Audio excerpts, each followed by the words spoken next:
السلام علیکم ملګرو کتونکو، هیله کوم چې تاسو به ټوله روغ او جوړ یاست.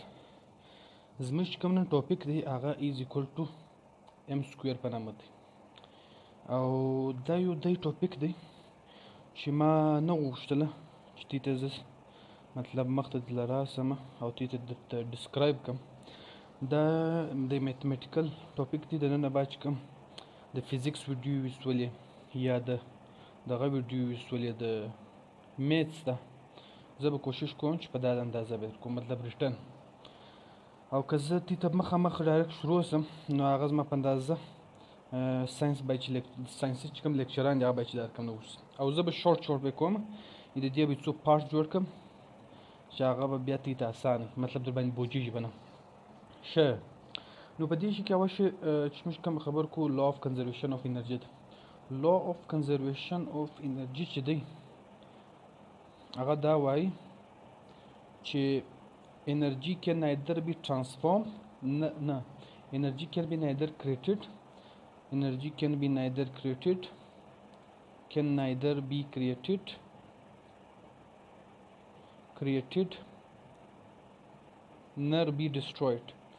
nor be destroyed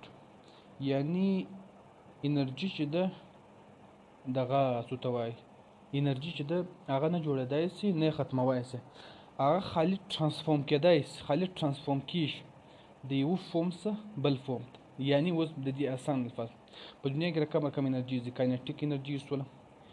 کوم شی چې مووینګ پارټیکل دی کاینټیک انرژي کې راځي. ټیک دی، مووینګ چې کوم پارټیکل دی کاینټیک انرژي وسول، مطلب یو شی په مووینګ کې دا یو انرژي سو، پوتنشل انرژي سو چې مطلب د مځکې سپورت دی، څو ته د مځکې د پیڅو فاصله پورته او وخت د پوتنشل انرژي سي، ساوند انرژي سوله، رقم انرژي نه. ټیک نه، دا ګر فورمز اف انرژي دي. اوس په دې کې دغه خبره چې د مثال کې ته د دې اسان مثال کې د مځکه ده. ټیک دی، زموږ مځکه دا ته پر ولاړ ته دا سګین وغورځه لوړ ولاړ سي، څه وخت د داسې ته روان سګین آهسته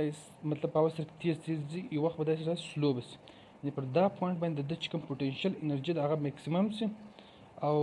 کاینټیک انرژي بالکل زیرو سي، یعنې موومنټ یې بالکل زیرو سي. ټیک دی، د هغه بعد چې برته دا ګین راځي مځکې ته، د ده چې کومه کاینټیک انرژي د هغه میکسیمم سي، مطلب زیاته سي، او کم پوتنشل انرژي چې د پوتنشل انرژي چې دی هغه بالکل زیرو سي، ولې مځکې ته بالکل راځي. نو دا ترانسفورمیشن کېږي د کاینټیک د پوتنشل انرژي په مابینځ کې یو ترانسفورمیشن وسو، دې ته ویل کېږي لا اف کنزرویشن اف انرژي. د هغه رقم لا اف کنزرویشن اف ماس دی. لا اف کنزرویشن اف ماس دا وایي چې که مثال کې طور پر په یو ټپ کې ته 1 کیلو اوبه واچه، ټیک دی،